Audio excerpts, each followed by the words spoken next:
Hello everyone, and thank you so much for joining me for this month's installment of Office Hours presented by TopResume, the largest resume writing service in the world. My name is Amanda Augustine and I am a career advice expert. What does that mean? I'm a certified professional career coach and resume writer. I've been in the job search field for nearly 15 years at this point. And what we're talking about today is how do you beat the bots? We're going to get into this. We're going to break this down. There are so many pieces. I know this is such a popular topic and there's a lot of confusion on what the heck does it mean and how does that translate into what you need to do or not do with your resume. Couple things I would like to point out right away. One, if you haven't already, I'd love for you to take our quiz.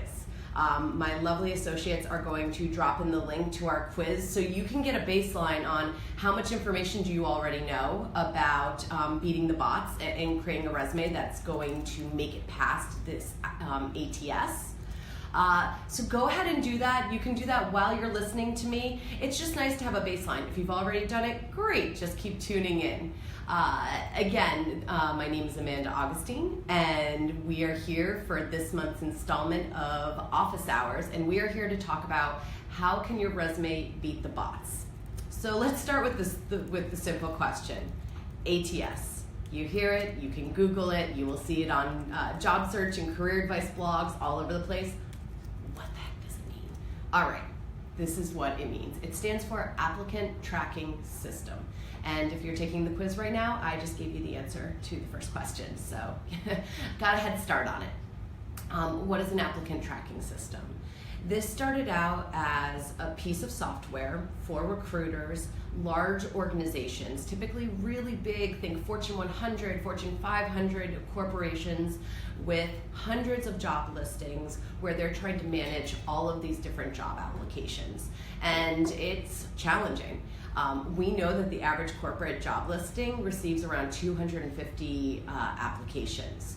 We also know that out of those 250 job applications, only 4 to 6 applicants are actually selected for an interview. That's a really huge delta going on there. Recruiters were looking for a way where they could get rid of the applicants who truly did not seem to make sense or were unqualified for the position. So when you think about an applicant tracking system, it is solely built with a recruiter in mind, with an employer in mind, because they're trying to figure out how can I weed out the candidates that make no sense so I can focus on the ones and really evaluate the ones that are more likely to fit the qualifications for the role I'm trying to fill. Unfortunately, if you're like many people out there and you are not aware of the fact that A, these things exist, and B, that your resume has to be formatted and structured in a way that works for these systems, you could be a very qualified candidate for a position, but you could still get tossed into the thanks but no thanks pile by an applicant tracking system. In fact, one of the stats that I like to throw out there, which it's serious, 75% of job applications are never seen by a human being. Why? Because they are tossed aside by a piece of software before a human is ever involved in the process. So that's really what we're here to talk about. We're here to talk about, okay, now that you understand why this is important, this is a tool that started out with very large organizations, but now it's a recruitment solution that large and small companies use. So there's no way to know for sure which companies are using applicant tracking systems and which are not. Again, my name is Amanda Augustine. Thank you so much for joining me today for this edition of Office Hours presented by TopResume. TopResume is the largest resume writing service in the world, and if you'd like to have your resume reviewed for free, you can upload it to our site at any time to receive a free resume critique, and that's at topresume.com. We are here to talk about what can we do with this resume to make sure it gets past these bots and onto a human being for true evaluation. And that's something I want you to think about as you're reevaluating your existing resume or you're sitting down to write one for the first time or a brand new one. Keep in mind that when you're writing this marketing document, and that's what I'd like to call it, consider it's a very important piece of your personal marketing campaign. If you're in the job search, it means you are marketing your qualifications as a candidate to employers.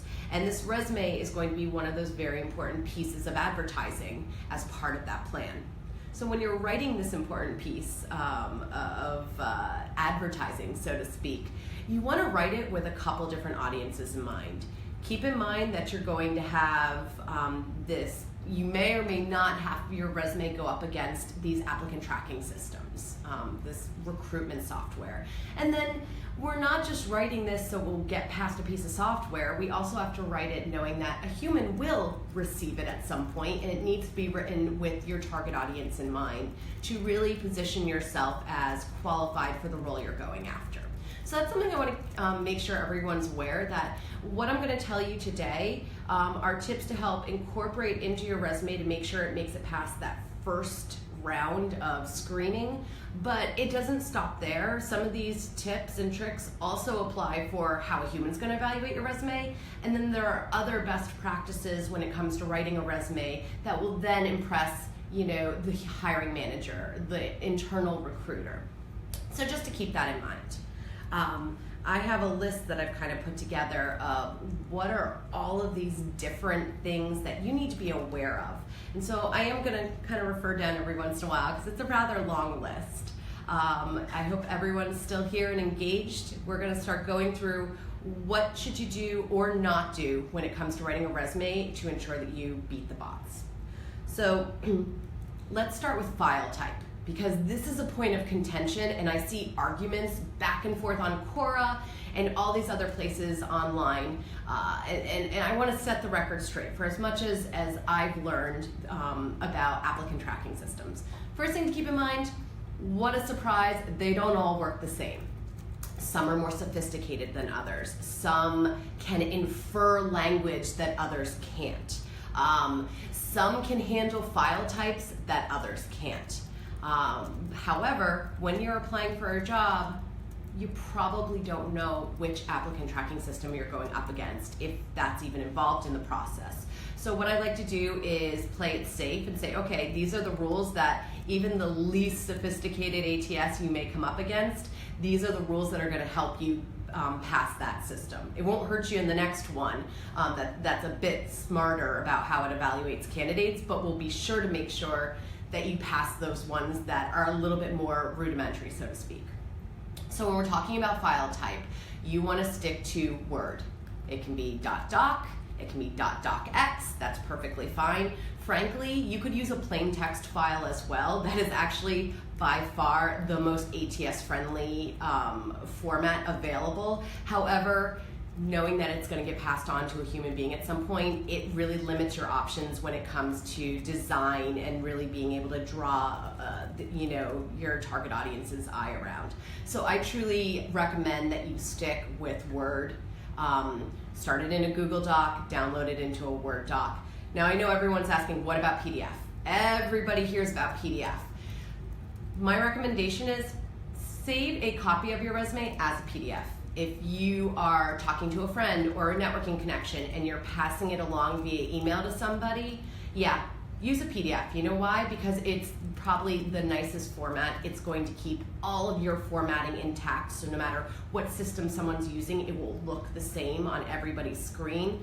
Unfortunately, not all applicant tracking systems can read a PDF. A PDF is kind of like an image, a JPEG, a PNG. The system can't read what's actually stored in there. So when you save it as a PDF, you can't guarantee that the system it's going up against can actually read any of the information in there. So your application might get tossed from the get-go without you knowing. Now there's a couple ways. If the system, when you're uploading your resume, actively says you can include a PDF, well then you're probably safe. But that's not a guarantee. So 100% the file type, the go-to you want to have in your back pocket. Make sure you have a copy of your resume saved as a Word document, and definitely save it in a file storing app such as Box, or I'm trying to think of the other ones that are really popular right now, Dropbox. There's a bunch of them out there. Have it, even Google Drive. Have it in a Google Doc or in Google Drive, so that on the fly, if you're on your phone, you can easily attach it to an email and send it off, or attach it in a text. So always have it on the go, but have it in that format. Does that make sense? think I've kind of beaten that dead horse, but Word doc is definitely the one I recommend going with.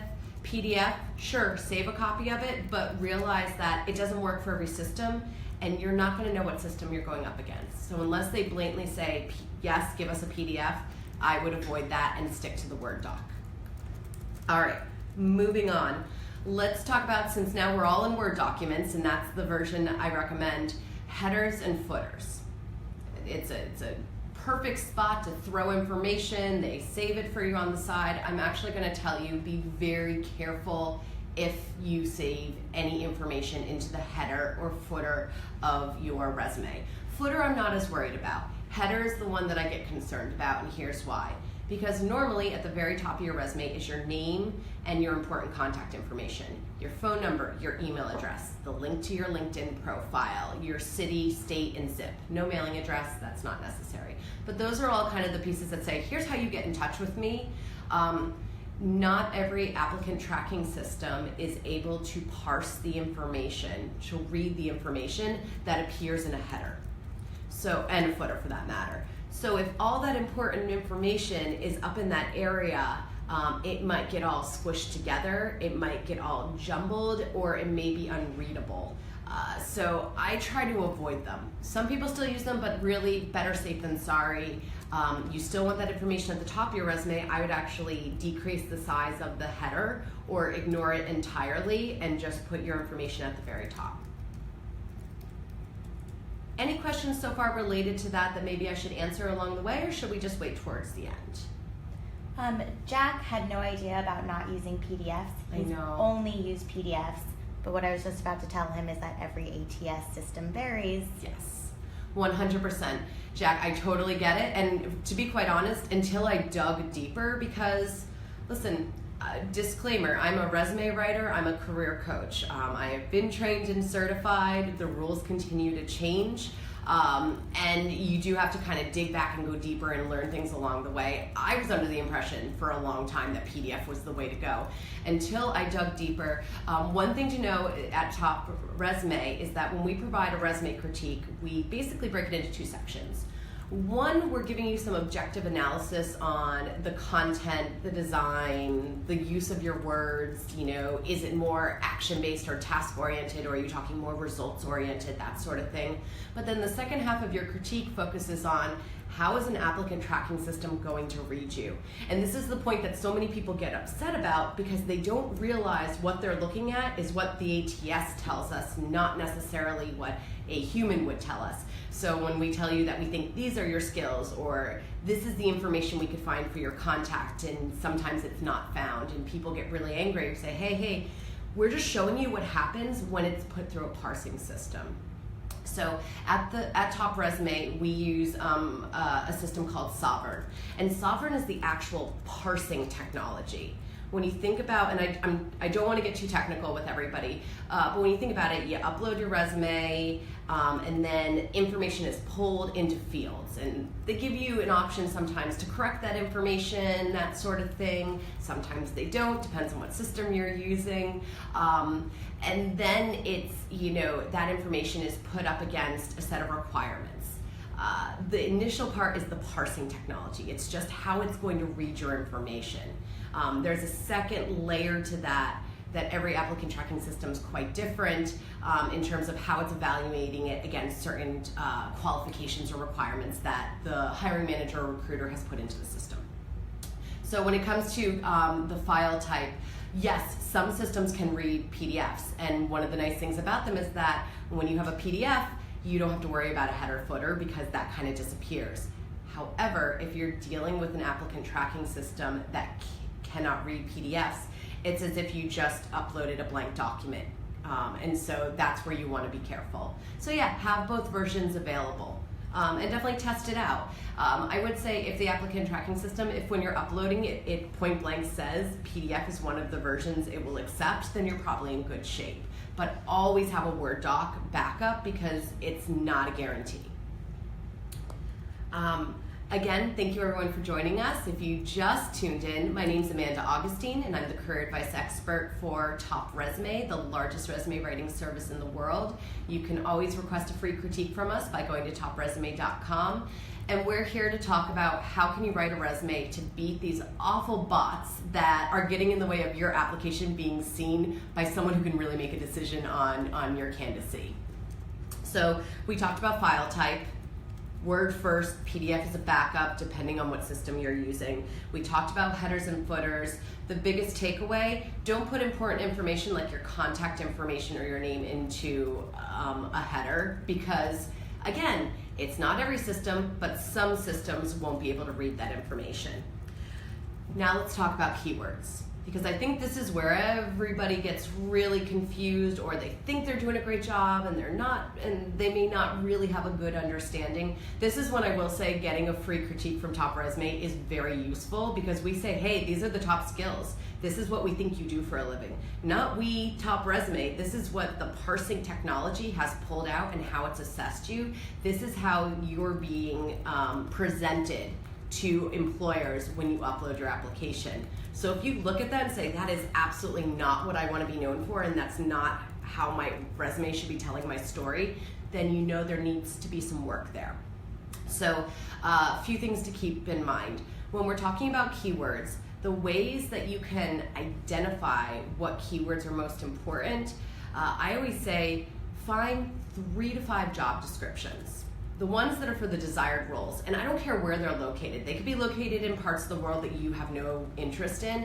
It's really the description about the work you'd be doing, the title associated with it, the level of responsibility, and most importantly, the requirements for somebody to get this job you are very interested in and you feel you're qualified to perform this role. So take 3 to 5 of those, and you can do it a couple ways. You can go old school, print them out, and just start highlighting what are the terms that are routinely popping up in these job descriptions, where they expect you to be able to perform a certain duty, or they're expecting you to be skilled in this hard skill or this soft skill, or you need to be proficient in this language or this technical tool. Whatever those things are, start highlighting them and making a list of the ones that are routinely popping up on multiple job descriptions. If you have that skill, if you possess that, if you're able particularly to anchor it back to a role you've held or something in your education, put a check mark next to it, because you know those are the terms that you need to incorporate into your resume. If you don't want to go old school, you can make this very easy. Go to a site, it's called Wordle, WORDLE.net. Don't be fooled by its interface. It's not the prettiest, but it's a really great tool. It's a word cloud tool. And what you can do is take the job descriptions, and I'd say take all of them, all 3 to 5 at once. Remove the information that talks about the companies, because that's going to throw your answers off. Paste it all in there and create a word cloud. What are the words that are the biggest, that are popping up as most prominent? Those are probably the first terms that you should look at in incorporating into your resume, because a resume is a base document. You need to optimize it to a certain point for, in general, the job search you're pursuing, the type of role you're pursuing, and then you're going to tweak it a little bit more and customize it further for particular job listings. Maybe there's a different way they phrase something, or there's a couple extra things they're really looking for that you possess but may not be in every job you're looking at. And then you want to pepper those words in as well. So this is the first step to just kind of figuring out, okay, what are the terms that I need to think of? Even what's the job title and how are they posing that? So once you have this information and kind of this grouping of keywords that you're looking at, we want to talk about how and where you're placing them throughout the resume. There's 2 things to think about. There's frequency and there's also placement. So rule of thumb, I would say you want to get it in there at least twice. If it's a word that pops up a million times on a job listing, well, then you probably want to have it more than twice on your resume. But the idea is some applicant tracking systems give you points or kind of rank your application based on how many times those words are showing up. Others are a bit more scientific, and they assign a certain amount of experience associated with each term. So you want to kind of realize that all right, I'm trying to design this so it will kind of work in any system that I end up throwing it in. So here are things to think about. Most resumes have something called a core competencies or areas of expertise or specialties section. It's typically towards the top. It may be incorporated point blank into some bullets as part of your career statement or your professional or executive summary. It may be a subset after a paragraph. There will be a few lines either in columns or straight across, separated with a simple symbol like a dot or even just one of those up and down suckers. Those are places where you can put those keywords, and you should have them in there because, again, we also want to realize that a human being is going to look at your resume, and we want the top third of your resume to be a quick snapshot of who you are, what you're capable of doing, and what are the top skills you possess. This is definitely also helpful for the applicant tracking system. However, we also want to work those same terms, and particularly certain skill sets you possess and tools that you're proficient in within your work experience or your education section, depending on what makes sense, what's applicable. And here's the reason why. Some systems associate a time frame with how many years of experience you have based on where the skills show up. If it's in the core competency section, if it's in a section where there are no dates associated with that section, it's going to assign it 6 months. So if you say, you have great experience in SEO, search engine optimization, and note there that I said the initials and I spelled it out. That's another tip. If there are any tools, if there are any acronyms, initials, short terms, jargon, whatever it is that's industry specific, always write it out and use the abbreviation. Why? Because you don't know what their system's using and you don't know how sophisticated their system is. You don't know if their system knows that SEO means search engine optimization or vice versa. So you always want to include both. But if say I have SEO, search engine optimization in my core competencies and that's the only place I actually use that term, some systems will associate she has 6 months experience in that. So you want to make sure that if you have more than 6 months experience in something like that, if it was in the last role you held and you held that role for 5 years, you want to make sure within the little paragraph underneath that job title you mention that term in there, or you build it into the bullet points that you include that explain, the results, your bragging points, your accomplishments. Does that make sense?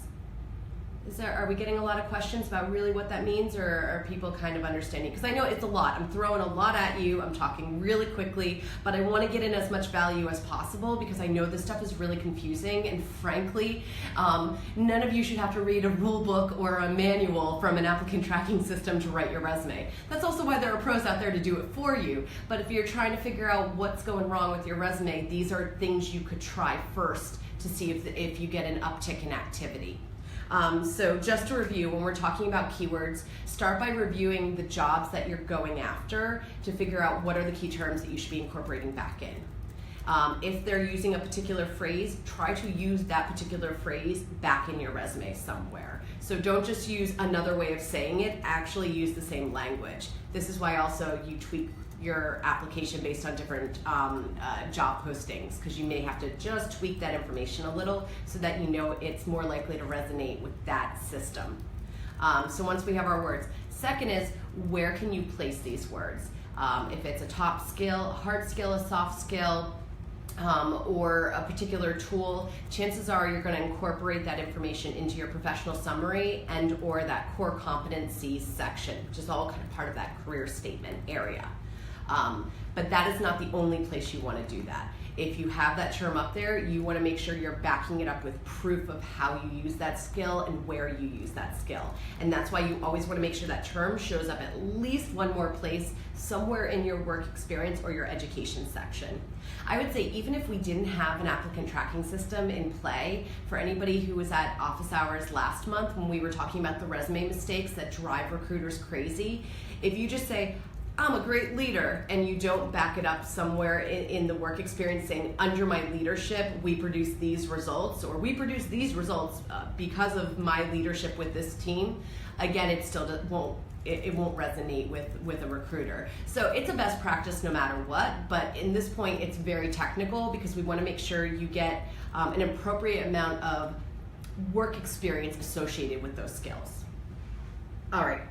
I'm looking down here just to see if there's anything else I missed. One other thing in terms of keywords, and this comes down to when you're bulleting with all work experience sections. If you are not brand new to the working world, if you're fresh out of school, you're only a year or two out, I expect you to have a job title, a location, a start and an end date, and then a couple, anywhere from 2 to 5 bullets explaining your major responsibilities. Because you're fresh out of school, you're not getting these huge projects where you're creating these major results. If you are, well, hey, then I want you to adopt some of the more mid-level to senior level resume format. And we do have some examples that we can provide. If you go to career advice on TopResume, you can also get to the resume samples. But we have a great sample of a mid-level resume and a senior level resume handy that we can share. For most people at that level, I want to see same information I just mentioned at top, your job title. If your job title makes absolutely no sense, say, you're actually a customer service representative, but they call you a community manager, put customer service representative in parentheses next to it, because you need to get in the keywords that will make sense to the system. And if you need to translate certain information because it doesn't make sense to the outside world, do it. You'll have a little paragraph that talks about your responsibilities, and then you're going to have anywhere from 2 to 5 bullet points, but at this point you want to talk about what have you accomplished. As a result of this role, how have you created results? How have you impacted the bottom line? So you always try and start with an action verb. Managed, direct, increased, improved, decreased, shortened. You get the point. Built. Created, developed, and you want to vary them, and you want to try not to use manage 17 times. But start with explaining what's the result you created and what were the actions you took to get there. And applicant tracking systems actually tend to favor that language. When you start up front, this is what I did, and of course it's always best if you can quantify that, and then you talk about what were the actions you took to produce such a result. You're going to set yourself up for better success. And that's with an applicant tracking system and with a recruiter. It's how can you provide measurable success? How can you provide measurable results? And if you have a job where there isn't something that you can quantify in terms of results, always think about how you can measure your role in other ways. How big was your classroom? Did you have a budget? How many accounts were you handling? How many customers did you talk to every day? Are there bigger goals that you contributed to? Were you on the team that helped improve, the Net Promoter Score for your organization? Think that way. And if not, just think increased, improved. How did you somehow help things get better in some way, shape, or form? I think that's everything we can talk about with keywords. I'm happy, though, if there are any specific questions around keywords, to delve into those right now, because I don't want people to lose their thought. Kind of in that same vein, not exactly about keywords. Okay. Jeffrey wanted to know that if you spell out everything, how do you keep it to one page? Is Jeffrey being responsive? Could Jeffrey tell us approximately how many years of experience he has? Let's see. So while we're figuring that out, I'll start with the first question. If you have 7 or more years of experience, you're allowed to have a second page. I truly don't believe that everyone needs one page. You have 15 years of experience, there's no reason why you should be stuck to one page. The applicant tracking system surely doesn't care, and a recruiter is accustomed to looking at 2 neat pages. They're gonna pay attention and get hooked in the information that you provide in that top third. That's why we consider that to be like the window where you need to pitch yourself and explain your qualifications and get them hooked, so they're willing to look deeper into the resume. But don't hold yourself to one page. That's definitely not necessary. In terms of other things when you're trying to fit page length, I did not get this article teed up for you guys, but we do have a really great article on how long should your resume be. And not only do I talk about what's the appropriate length based on your specific situation and your years of experience, but I also talk about what are ways that you can make it fit within the designated amount of space you get. Jeffrey has 30 years of experience. Jeffrey, you get 2 pages, buddy. And one thing to point out right there, you're going to cut yourself off at 15 years. So again, if my lovely associate Jenna can find the article on how long should your resume be, I actually provide samples about how you can handle the work experience post 15 years. So there's a couple different ways you can go about it. That's going to cut out a ton right there and then. There are things also when you look at every role, and again, I'm getting a little off topic, but I think this is important because I'm sure, Jeffrey, you're not the only one who has this question. When you're trying to fit within a required amount of space, this is something we looked at 1,000 resumes that we've critiqued for people with 8 or more years of experience, and there was a solid chunk that went 3, 4, 5, 6 pages, and unless you have an academic CV, you're applying for international positions with an international CV, or you have a federal resume because you're applying to positions for the U.S. federal government, you should have 2 pages. You really should. He followed up with most interviews say that they do appreciate his 1-page resume no matter the length of his career. You know what? Here's what I'll say. If it's working for you, awesome. 2 pages is not going to suddenly make them not want to deal with you. That's my take on it. I just don't think you should have to be held to 1 page when you have that much experience. You have more to sell yourself. And this is the other thing. If you're trying to get to that face-to-face interview, you have to have the right information in there to get past the applicant tracking system. And so, hey, if you're able to bypass the applicant tracking system, and let me tell you, if you can, do it. Applicant tracking systems are not fun. We actually call them applicant tossing systems or applicant trashing systems because they're not set up with the job seeker in mind. They are set up with a recruiter or an employer in mind. So they are not friendly to the job seeker, and they're gonna more likely toss you out than keep you in. They don't cherry pick the best candidates for an employer. They toss out what they think are the least desirable or the least qualified candidates. And again, if your resume is not set up in a certain way, you're never going to, you could get tossed even when you are very qualified. So if you can avoid this whole situation, if you have a great networking contact that's willing to pass your resume along, do it. You're 10 times more likely to land the job when your application is accompanied by a referral. Hands down.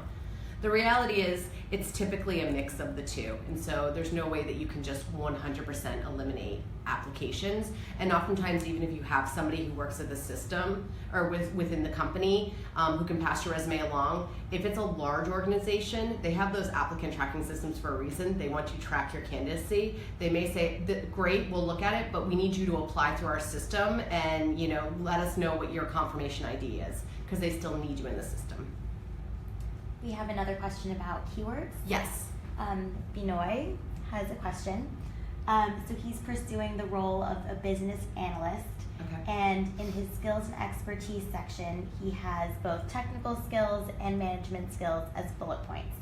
Mm-hmm. However, in his management skills section, he includes requirements such as in requirement gathering, business analysis, and case modeling, and he's separated those with commas. Is that okay? Commas are totally fine.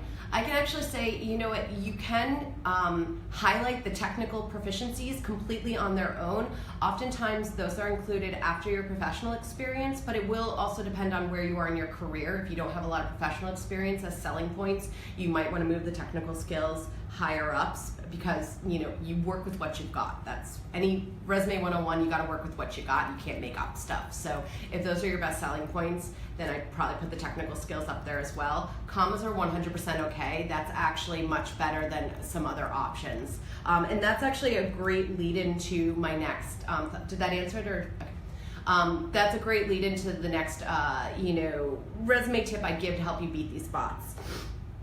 When it comes to design and format, less is more. and this means a couple things. There are so many templates out there that are really pretty and slick, and I totally get it. And maybe they have like a thin column over here and a thin column over here, and they break things up, and it's interesting and it's eye-appealing. And if it's handed directly to a recruiter, assuming that they don't have to really hunt and peck for the important information, they may like it as long as it's got enough white space and it's easy to point out things. Problem is, if it has to go through one of those applicant tracking systems, you are SOL, because it becomes a big issue. The reason that Word docs work so well and plain text works so well is that they're more semantic in how the structure of your resume data is set up. It makes it easy for an applicant tracking system to read it appropriately and to parse the information appropriately. When you don't follow a more linear, hierarchical kind of format to your resume, you get in trouble. Leading right into that, also, you have to worry about getting really fancy with your bullet points. If you start inserting cool symbols because they look cool, and granted they do, again, a system may be scrambling them, may not understand how to use them. So I say stick to some of the simpler ones. Stick to anything that's part of the one or two or three top options that Word gives you, because if those are the top ones, you're safe. Like the regular bullet point is always the safest bet. If you're trying to step it up a little bit, the little square isn't going to kill you. But when you start inserting really fancy symbols, you are starting to ask for trouble there. Same thing goes for images, charts, embedded graphs, anything like that. And I kind of hinted at this before when I said that, the reason why a PDF is an issue for a lot of applicant tracking systems is because it reads it like an image, and it can't read an image. So it doesn't know what information you are displaying within that image. So be very, very careful. 100% do not include images. Don't embed anything in your resume. It doesn't work. Can some systems read it? Probably, but how do you know which ones? And you don't want 17 versions and formats of your resume for that. You want one fancy version that's a PDF that has some cool graphics, that's kind of like when you're walking around talking to people and it's a face-to-face handoff, concrete paper, go for it. But if you are applying to a job online, chances are you're going to shoot yourself in the foot if you're using a lot of pretty graphics. I've seen this actually where people like a really stylized version of their name, and so they've created it in something else and they've embedded it as an image, and that goes with the contact information. That's a reason why the contact information might not be getting pulled, because it can't read those images. I think these were all I kind of comboed a bunch at the end because I know we're getting short on time and I want to save time for more Q&A. I'm going to kind of run down my list really quick and make sure I hit every point. And then I want to talk about how can you test your resume to see how ATS-friendly or unfriendly it is. And we can get into that a little bit more. And then beyond the ATS, what are some things to think about? So we talked about file type. Word is plain text is the best, but if you want it to then actually go to a human and look nice, I say Word. PDF is nice to have saved if you know that system can handle it, if it point blank tells you to upload your document as a PDF, or so you can email it to somebody. In terms of headers and footers, don't put the important information, particularly contact information. And also be careful with throwing a bunch of symbols in between everything, because you want to make sure it also doesn't get all jumbled. In terms of keywords, identify the keywords based on the job descriptions for the roles that you truly want. That's the best way to identify what are the right words, and then think about both frequency and placement of those words. You want it in there at least twice, if not a couple more times. And if it's going to show up in that top third portion of your resume before you get to the work experience and education sections, make sure that those words show up in the bottom half of your resume as well, so that the right time frame is associated with your experience. Again, depending on what system's being used. Some systems, they rank you for a keyword based on frequency. Some actually assign a time frame. You need to cover both bases. Try to incorporate action verbs whenever possible at the beginning of your bullet points, and start with the result, the contribution, the success, and then the actions taken to actually achieve such a result, success, contribution. Images, charts, graphics, avoid them. Just avoid them. Most systems cannot read the content that's stored in them. So it looks great to you, and if you're going to hand it to somebody, great. But the second that it goes into an applicant tracking system, you're going to lose all that data, 9 times out of 10.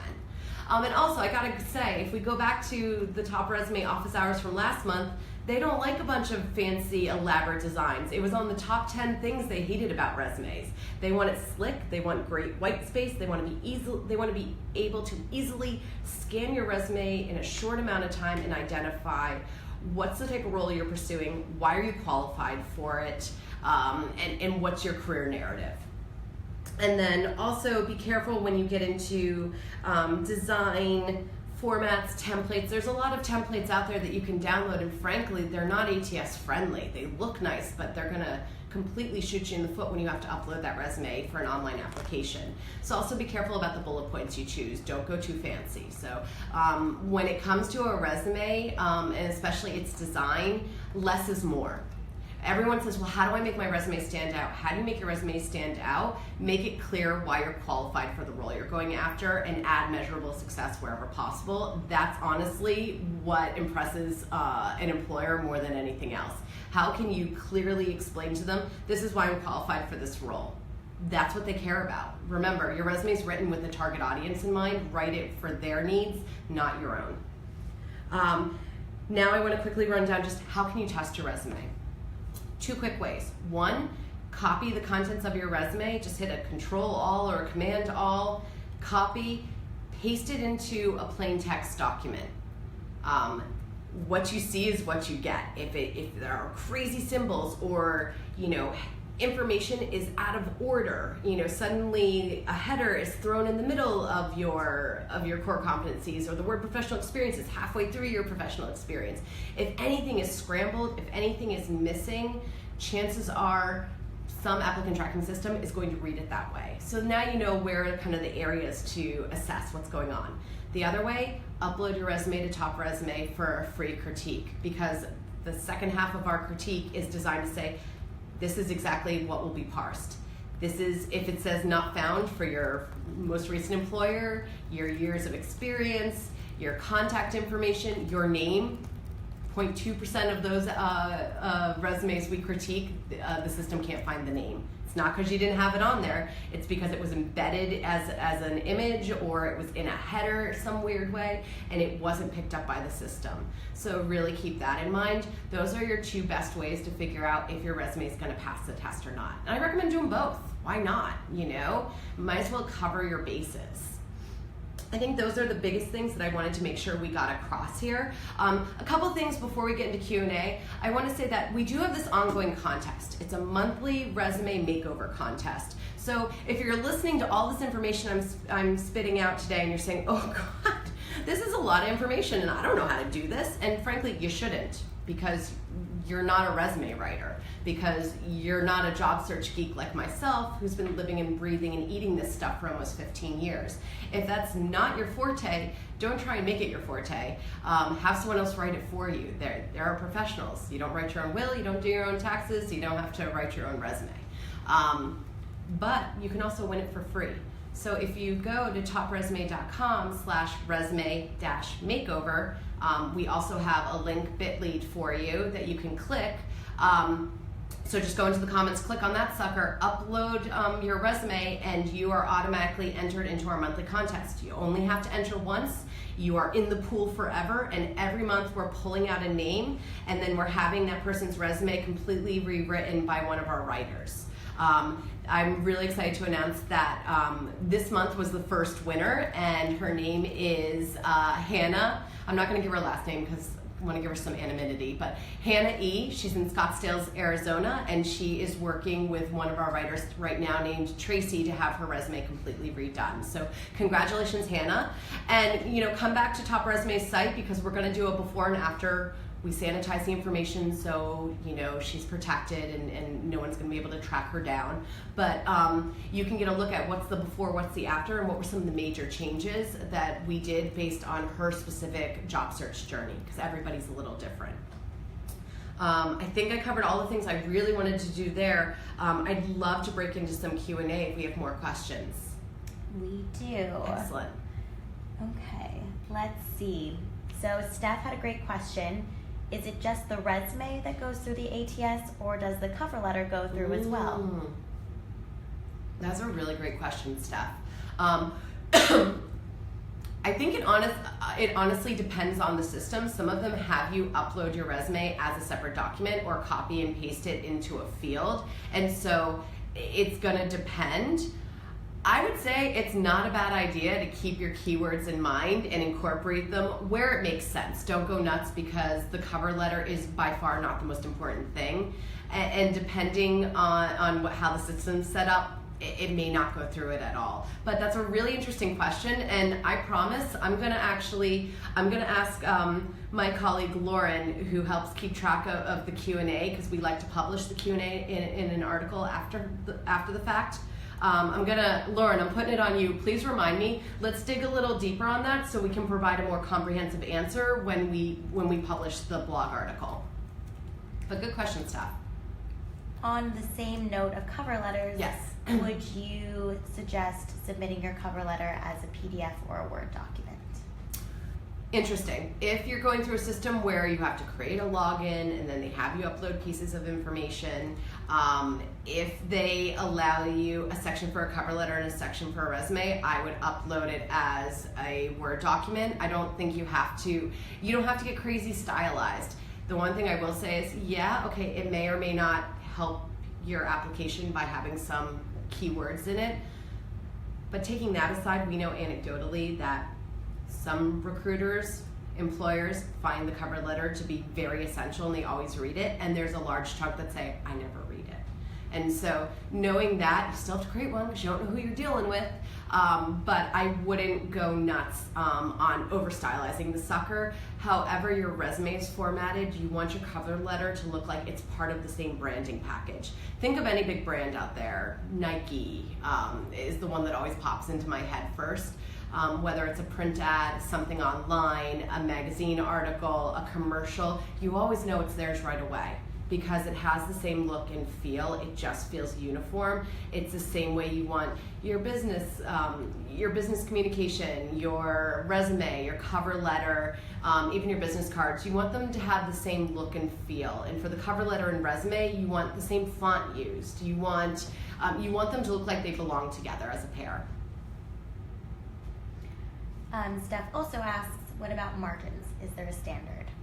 That's a great question. Okay, about margins, you can go as little as 0.5 of an inch all the way around, as big as an inch, I'd say.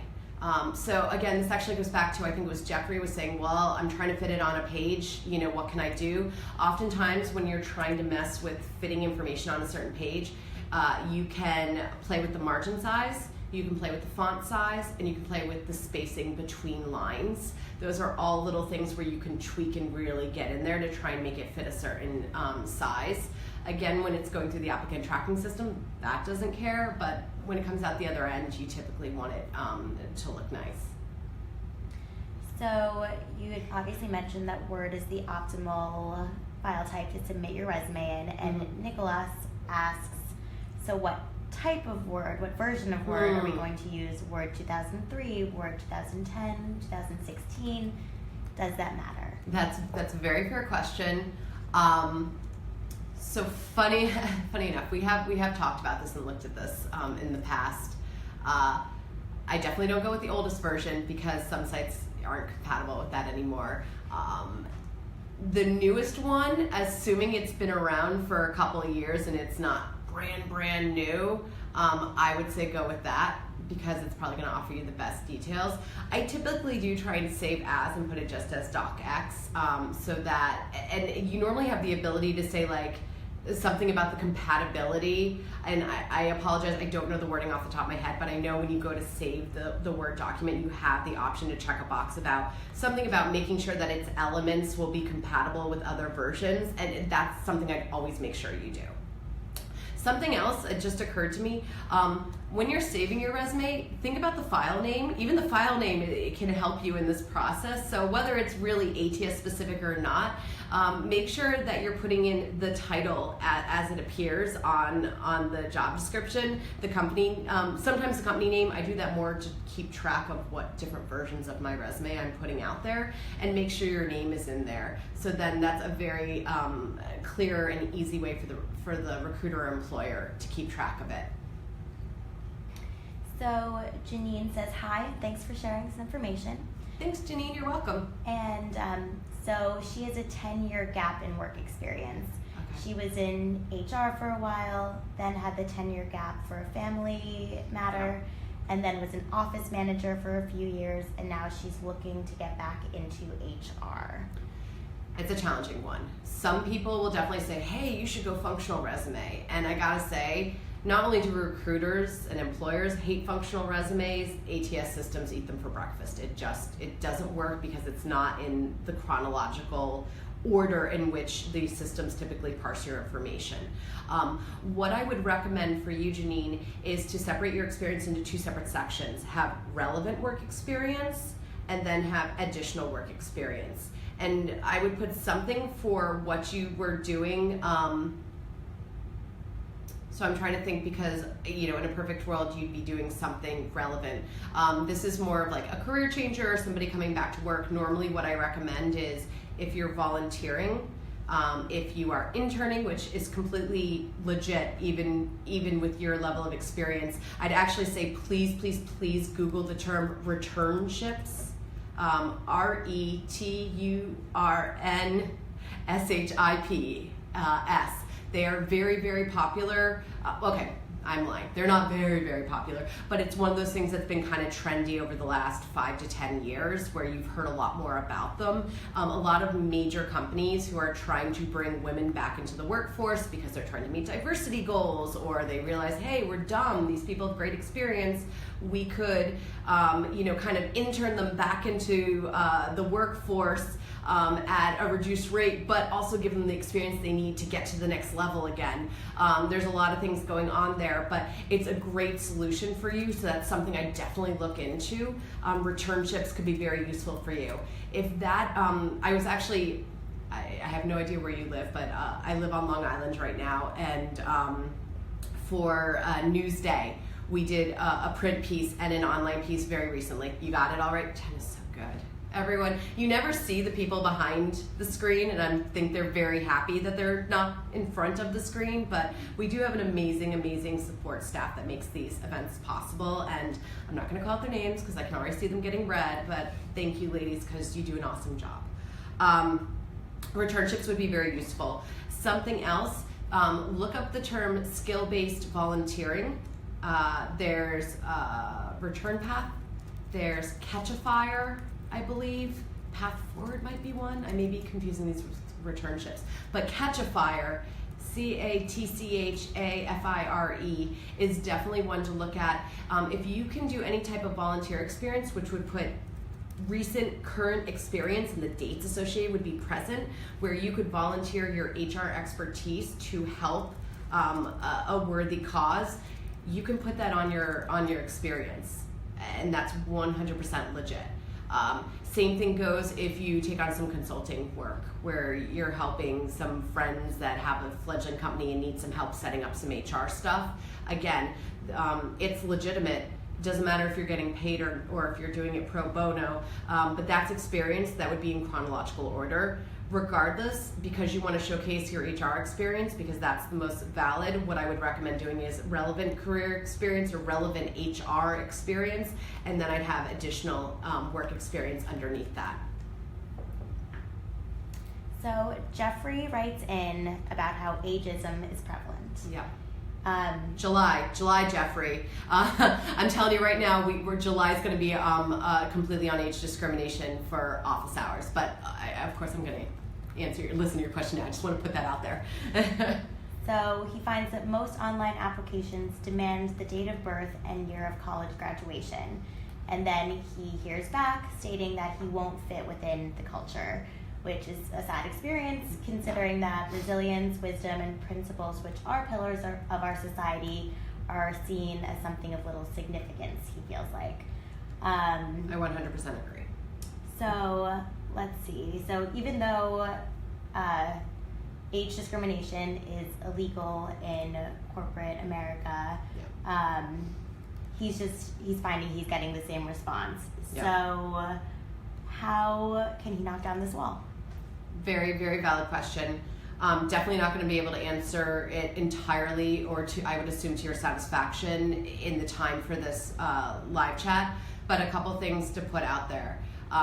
If it's really obvious discrimination, you do have legal action. I'm not a lawyer. I'm not an HR lawyer, so I would not, provide you with any more information than that. But you can look it up for the Employment Act and Equal Opportunity Employment Act to see, if it's worthwhile to you. May not be, honestly. That's completely up to you.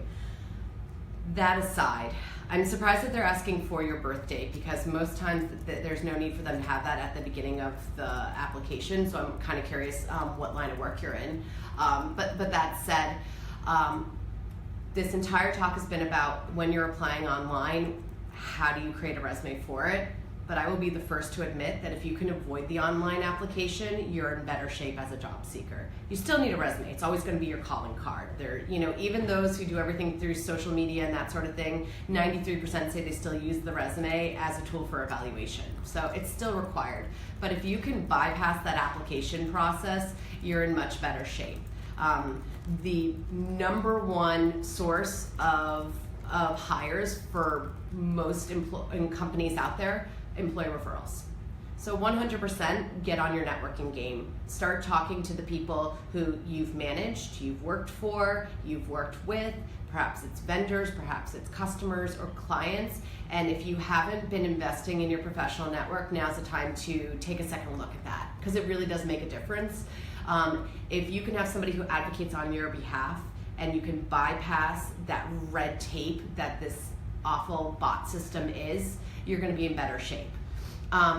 Two, this is also why we say cut the resume down to the 15-year mark and leave off dates beyond that 15-year window. Yes, experience, 100%. I agree. Experience, wisdom, insight into whatever you're doing is 100% valid and a selling point. But we are also dealing with the reality of ageism, so that's why we try and cut that off.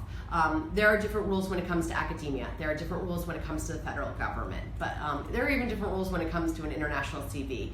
But that's also one of the reasons. There was also an Ask Amanda article we did only a couple weeks ago, actually. I think it was might have been early March, might have been late February. But we did one, and again, it's a short one. It's kind of like whetting the appetite, because every month we kind of pick a theme. And I can give you a heads up of what's coming up. So anybody who's graduating in May, April is going to be dedicated to the recent college grad. And I would say anybody who even graduated a year ago and is still struggling to get on the career path they want. Next month's live chat is going to be dedicated to the soon-to-be or fairly recent college grad. The month after that, it's going to be viewer's choice. I'm going to answer any question that comes my way. It's no holds bar, all bars hold. I'd never know that phrase, but you know where I'm going. July, age discrimination. That's as far as we've gotten out from a planning perspective, but keep that in mind. Those are the ones we're tackling. And my goal is to have other experts in the room, at least one person in the room or on the screen, who can also help balance out that conversation. What was that Ask Amanda article you were going to mention? It has the word ageism in the title. If you go to the Ask Amanda, if you go to career advice /category/ask-Amanda, yes, it's sick. I know the URLs as well. It should be within the first or second row. It was fairly recent. Yep, I will link that, but first I'll give you another question. Yes, please do.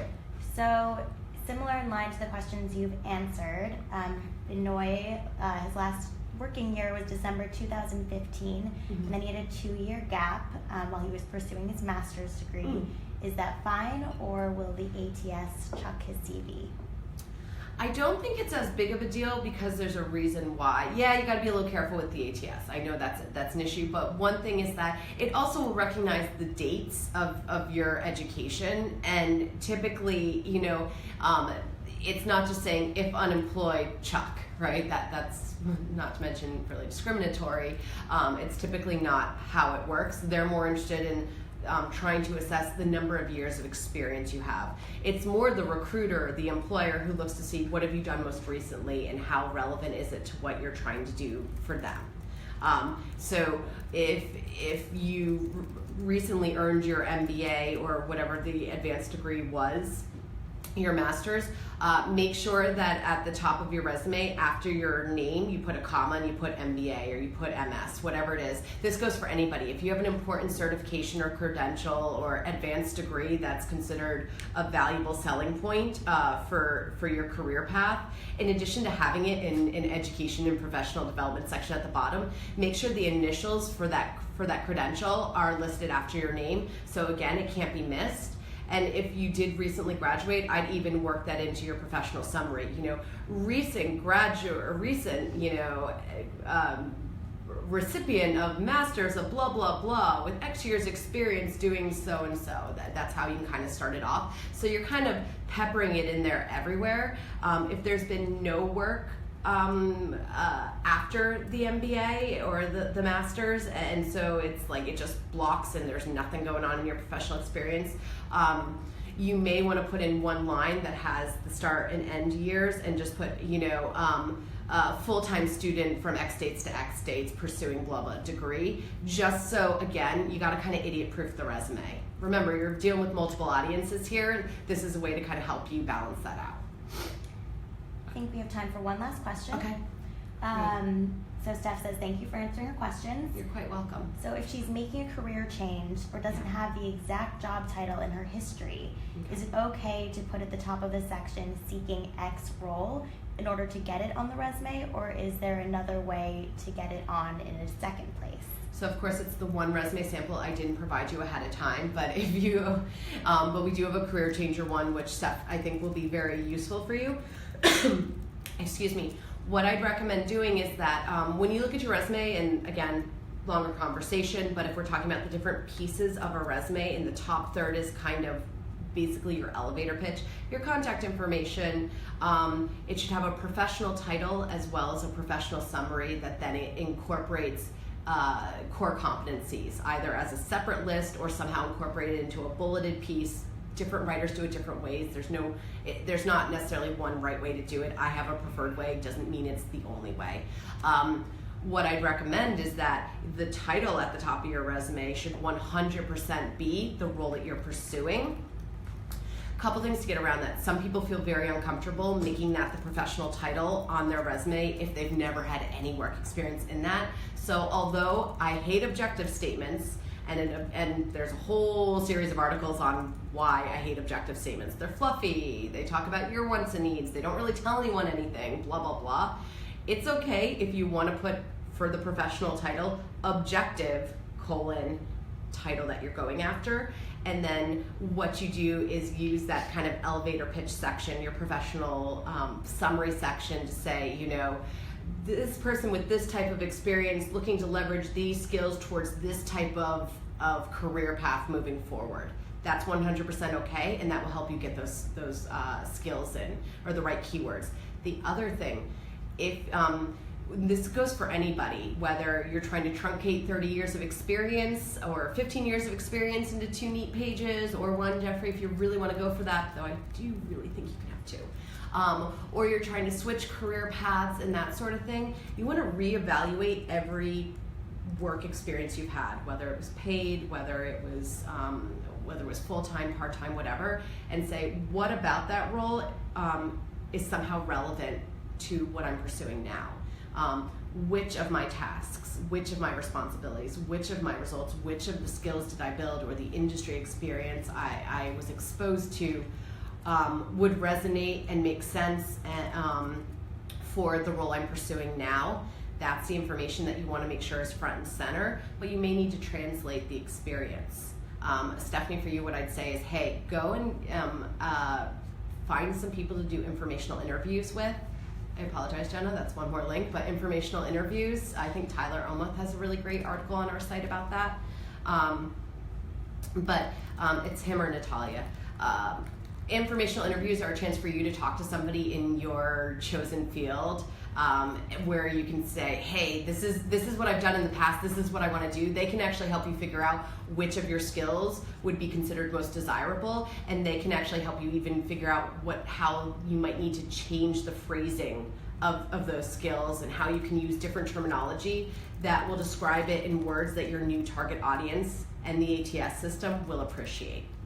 I've done a couple examples in the past. I did one for Business Insider where it was a recruiter who wanted to go into sales. There's actually a lot of similarities. The one on this site, I believe, is a lawyer who wanted to become a lobbyist. So there's a couple different options there. Also, we did an entire office hours live chat in the fall. I want to say it was in October. That was set for people who are trying to change careers. That's one I'd really recommend taking a look at. You can find it on our YouTube channel, you can find it on our blog, but that one will be really valuable to you because it's a super long article as well as a video, all on techniques for when you're changing careers. So we have one last quick question. Okay.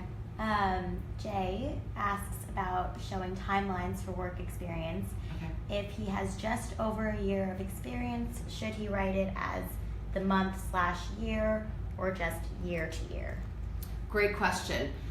You are not obligated to put month and year on your resume, and in fact, I would say choose month and year or year, whichever one works, that's going to position you in the best light.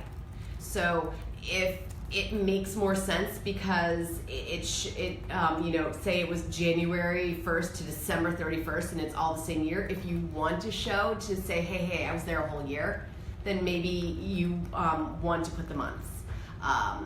You may decide if it's one of those roles where you were only there 6 months and there wasn't anything else that you picked up that year, well then you probably just want to say, that year, 2017, because you don't want to call attention to the fact that it was a short period of time, and you'd rather have the ATS associate a year's worth of time with it.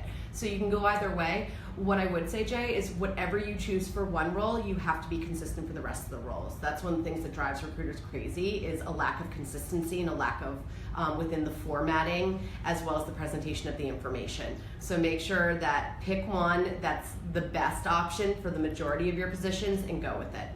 And also base it off of the most recent positions. Those should be the deciding factors because that's what everyone looks at first. What's the best format based on your last 2 jobs? Thank you guys so much. I know there's always so much information. I love hanging out with you guys every month. Again, my name is Amanda Augustine. I'm the career advice expert for TopResume, the largest resume writing service in the world. If you're still concerned about if your resume can beat the bots, you can take our quiz. You can request a free critique from our site to see how the ATS will parse your resume information. And you can always sign up for our free resume makeover contest, which we pull a new person monthly. Thank you guys so much, and I'll see you next month.